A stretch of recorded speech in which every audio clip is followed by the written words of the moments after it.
sports cars, guys. We have a Dax Rush here. I'm going to talk you through the little particulars of it here outside the workshop, and then you can get your virtual test drive with Lewis and Andy. So let's get into the Dax. Right, so here we have a for sale, so it's ready for its new owner, a one owner previous built car. Based in Essex, built in Essex. Now, if you didn't originally know that Dax was based in Harlow in Essex at this particular time, this particular customer is also from Harlow in Essex, an owner builder car. So since 2007, this has had one owner, and I've got to say, first impressions of the vehicle is exceptional. Really well detailed, really nice fit and finish.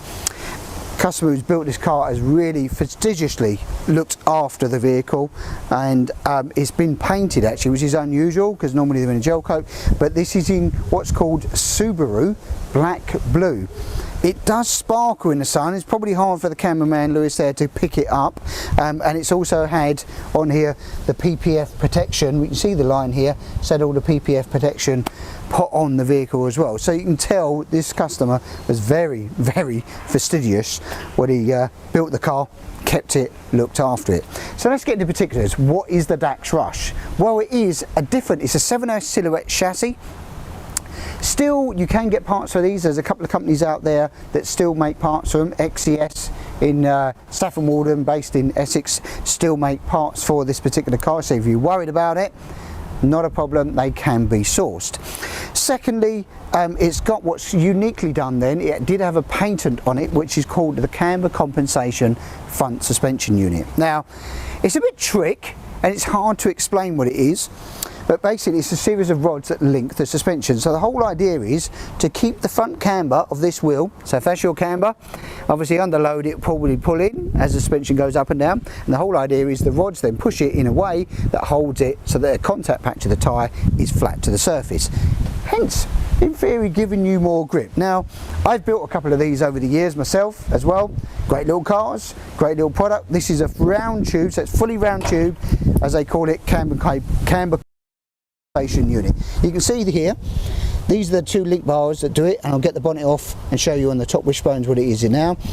You've got the fabricated uprights, and you've got 17-inch wheels on these. With these, you've got vented disc on it. It's got the Kumo V70 tyres on it, which is a great tyre actually for road and for track. People use them all the time.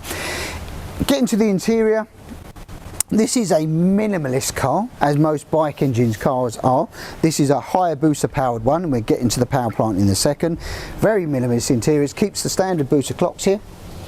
You've got your cow horn paddle shifts, which Dax sort of, well, one of the first to do actually, I do believe, sort of put them in. So it's this is down and this is up. It's got nice, plenty of cockpit width actually with the GRP seats. You wonder what this lever is in here. It's got an inline reverse box from Quaife, so it is first gear, and then you just basically push that lever all the way back, and then you get all 6 gears if you wanted to in theory in reverse. But it's designed as a 2-piece prop, one coming here into the reverse box and then one coming out to the engine. They called it an RAC spec roll bar, which was on here, so you've got a side impact bar protection and a nice strong roll bar, so it's a bit more from a safety point of view, and it's had the luxury of a boot box fitting.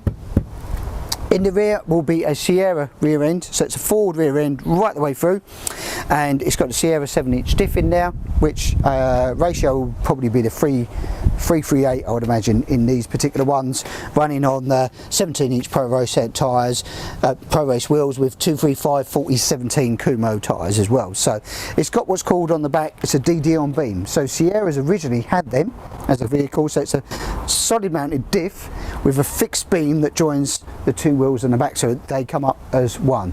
Again, in theory meant to be keeping the tyre and contact patch flat, but they are quite compliant. Look how soft and compliant that is. It's pretty good actually, as you'll find out on the test drive in a minute with a virtual one. But next thing, let's pop the bonnet. Let's get to the business. It's powered by this, which is a Generation 1 Suzuki Hayabusa engine. That comes complete as standard because it's in the unit as a 6-speed sequential gearbox. Under here, really nice clean engine bay. I think you can agree it's all nice painted. The rocker cover's painted the same colour as the car. Got a PC free, a Power Commander free. They're onto the 5 and 6s now, but in the earlier days of when these were done. Boards have each been mapped, it's all fine. And now you can see under here, these are the link bars that join to actually anti-camber what's going on. You can see all the radiator, really nice alley radiator on it, an oil cooler. It's got an Escort quick wrap in there. You got your battery kill switch. It's got a top mounted pedal box in there, and this is where your pedal shift links here for your gear mechanism. And a very nice stainless steel, this is Dax's own system they used to do, 4-into-1 system, all polished, looking very, very nice. And it's quite unique actually in the Dax. The fuel tank is not in the rear of the car as you expect it. They used to do it here. It used to sit in the centre, so it goes down and it mounts between the prop shaft there, which some people prefer, some people don't. For weight distribution it was kind of done to sort of even it out, but that's in there. And well, I think the only thing really to do now is head over to Andy and Lewis and go, okay, enough chat, what does she go like on the road? Well, here's your virtual test drive, guys. I hope you enjoy it. It's about time that we sit in the car and take it for a little spin, and what better way to start that than sitting behind a Seat Ibiza?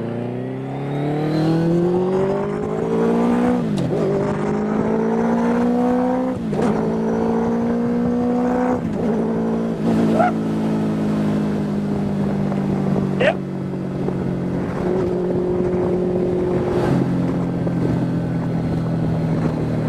I'm awake now. Yeah, prior to coming out, Andy was saying that he felt a little bit tired. After one little pull, nice and awake. Who needs an energy drink when you can just put your foot down a little bit more? So this, for those of you who don't know, is not actually one of our cars. This is a Dax with a Hayabusa inside it. And I am quite comfortable in here. Really comfortable. Seats are probably as perfect fit for me as I can get. I mean, I've got a relatively wide waist. Yeah. I will not lie. The hips do not lie. And I'm nice and secure in here.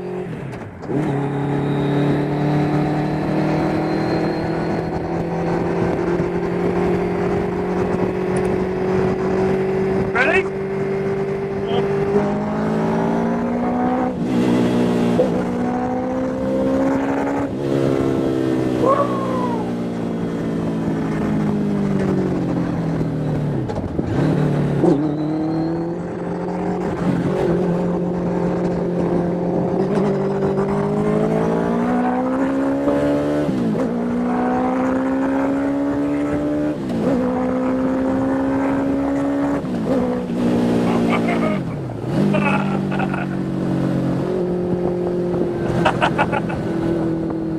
That is lovely.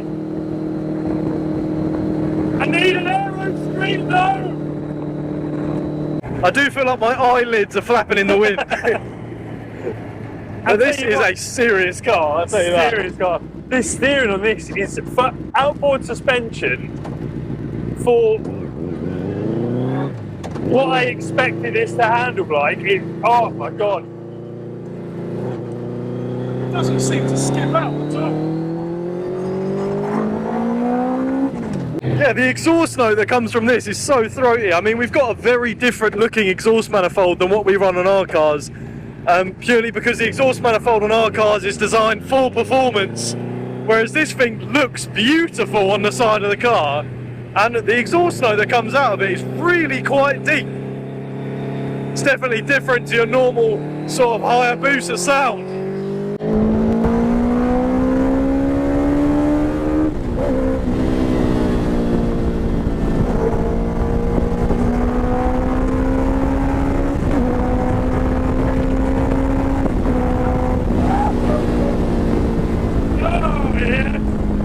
Is it time for the roundabout test? It is.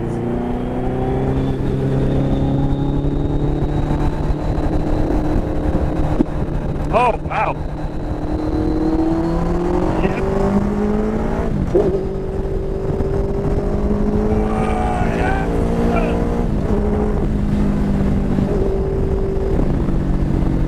Oh, wow. I tell you what, this is a lot of fun. Oh, I'm sitting here with like the most giddy smile on my face. This is so good. What?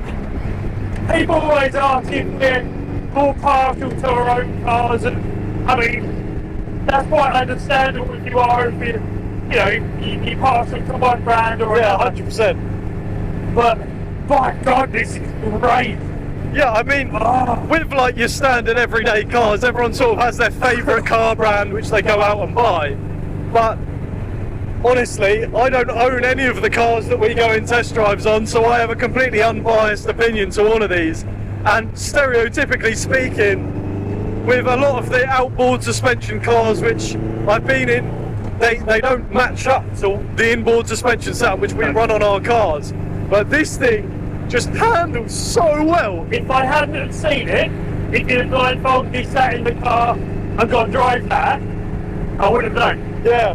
I mean, to be honest, this car is beautiful though. Like, even when it rolled in from the customer, I was like, this is not a standard looking Dax. Like, this is genuinely a really, really nice looking car. It is beautiful, and there's no body roll of what you'd expect from an outboard suspension car. The front end doesn't dive in as you turn hard. It just feels very planted. Probably not bouncing down the road. It's not so heavily sprung. And can I just say, on a nice day, I mean, we've got medium conditions, but look at the colour of the car when it catches the light. Oh, yeah. That is so nice.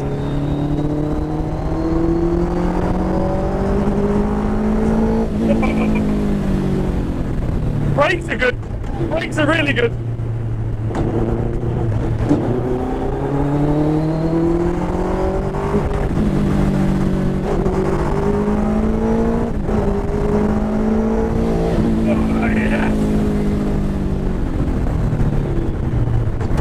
Brakes are stonking. Honestly, I'm having a great time. Brilliant. One thing I do noise. really like about the interior as well is I'm partial to like standard clocks. Like, I love these. Standard analog clocks look great, and in the middle of this car we've got the Hayabusa clocks planted really nicely in the centre of the dash with a little gear indicator just behind the steering wheel. That's perfect. Absolutely perfect. Works great as well, absolutely perfect. So you do not have to worry about what gear you're in, because you've got a massive illuminated panel behind the steering wheel shouting at you. Sitting in sort of what would either be a riding position or a driving position with the GI Pro type gear indicators, you do get, sometimes you get a bit of shadowing on there or a bit of glare, but I can see this perfectly, and that sounds like such a minute detail, but it's not, it's huge. And people who know with original driven things with the gear indicator, you can't quite see it as a shine from, it's infuriating. There is